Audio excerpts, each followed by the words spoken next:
Be it with overly sexual or gross-out humor, Futurama sure has a knack for making us uncomfortable sometimes. At times like this, I just need someone to hold me.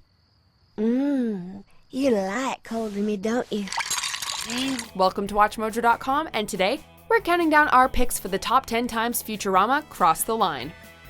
Think you know Star Trek? Click below to sign in with your Google or Facebook account and take the new trivia quiz on WatchMojo.com.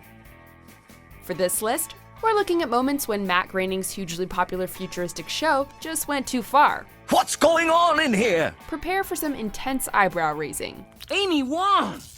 Ooh, baby soft. Indeed. Number 10, Feces Pieces. You want some candy? Ew, you were eating my turds? Feces Pieces? Blech! We all know from Fry's hearty slurm addiction that he'll drink anything, even when it comes out of another creature's butt.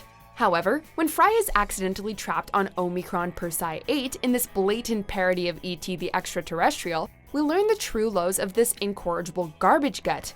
Making a home in the closet of young Omicronian, Jur, he finds sustenance in his friend's feces. With their bright colors and perfectly round shape, sure, they look a lot like candy.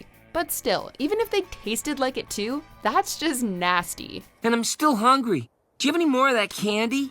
Number 9, Hermes Flesh Puppet. Only the most pathetically useless employee will be fired today. And that employee is... Hermes Conrad. On the surface, Hermes might seem like he's got it all figured out with his great job, a goddess of a wife, and business-smart kid. But underneath it all, he still has some insecurities. So when he fires himself from his own job and is replaced by a robot, Hermes tries to build a better version of himself by turning himself into a machine.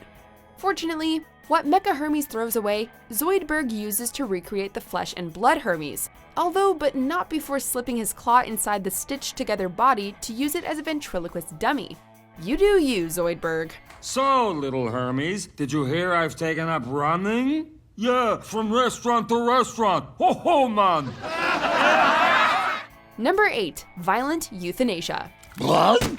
I mean blood. Put it back in me! Zoidberg isn't the best doctor, so why does the professor keep him on payroll?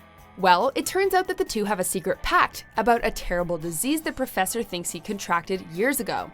When the symptoms start to show themselves, he asks Zoidberg to euthanize him. I want you to kill me. All right, give me the knife. Only problem is, it has to be by surprise, because he's afraid of dying.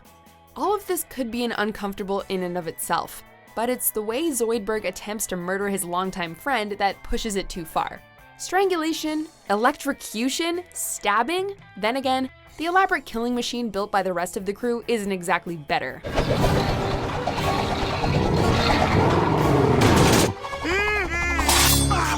Number 7, Extreme Toddler Wrestling. From the Rowdy Roddy Piper Daycare Centre in Glasgow, Scotland, it's Extreme Toddler Wrestling! From exploiting the adorably innocent humplings for a children's TV show, to subjecting the brains of helpless orphans to so-called snuggle rays, there are quite a few things wrong with this episode. One of them is Nickelodeon CEO Abner Doubledeal's pitch for a new TV series called Popular Slut Club. Even worse is Extreme Toddler Wrestling, which easily breaks just about every child abuse law ever.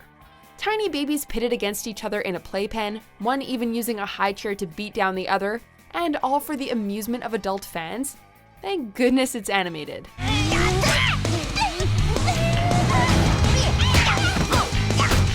Number 6, The Poppler Crisis.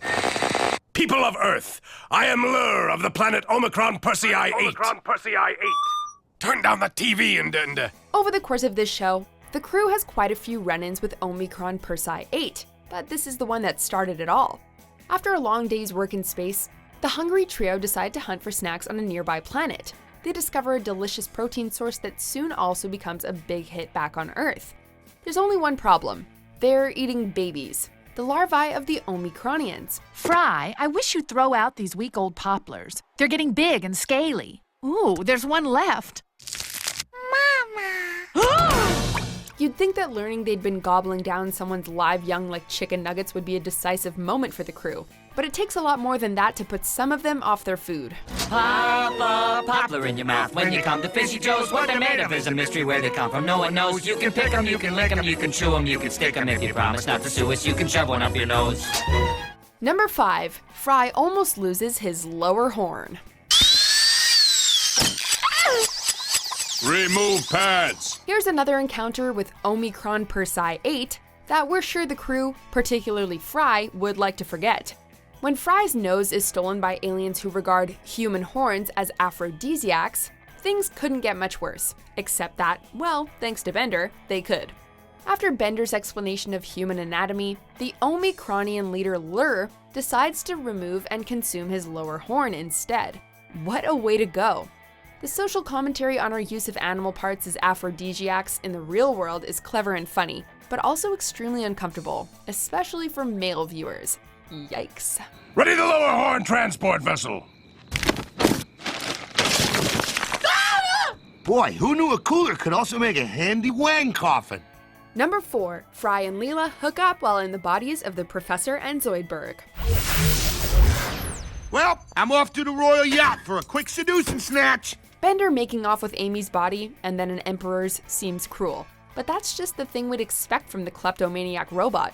It's actually Fry and Leela we're focusing on in this entry. With both of them arguing that the other only loves them for their looks, they decide to switch bodies too, Leela into the Professor's body and Fry into Zoidberg's. Did my bodily infirmity embarrass you? Not at all. It's just another thing that makes you a very special lady. This soon escalates into the two using their new bodies to gross each other out, then dropping everything to get busy in public. Makes Bender's scheme seem kinda innocent by comparison.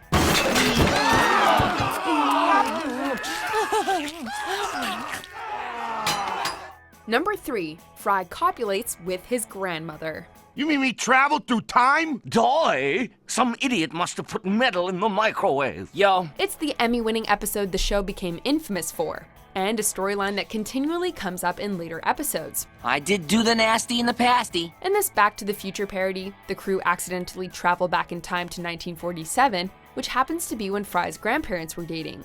Although Farnsworth warns him against tampering with the past, Fry of course visits both, accidentally killing his own grandfather Enos, and then having coitus with his grandmother Mildred.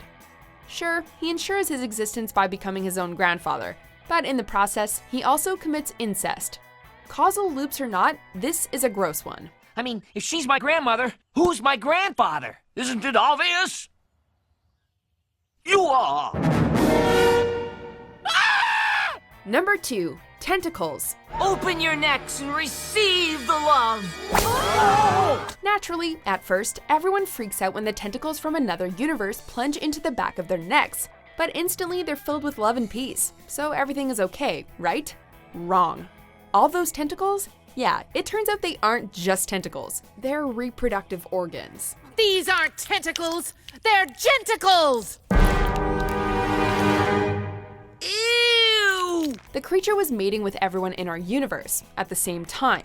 And even if the creature, Yivo, and the universe's population did eventually fall in love, and even move in together for a bit, it all started with the sentient planet taking advantage. We've been had, people. The monster puss is a monster perv. It touched me in a bad place. My spinal cord. Before we shake our fingers at our top pick, here are a few dishonorable mentions. Look, I'm Bender.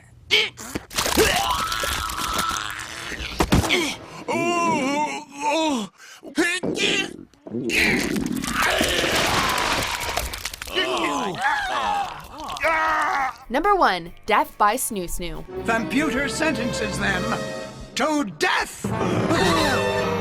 By Snu-Snu! Yeah! Thanks to this episode, Death by Snu-Snu has become a popular phrase, referring to sex with a tall or muscular woman. But its origins are actually pretty brutal.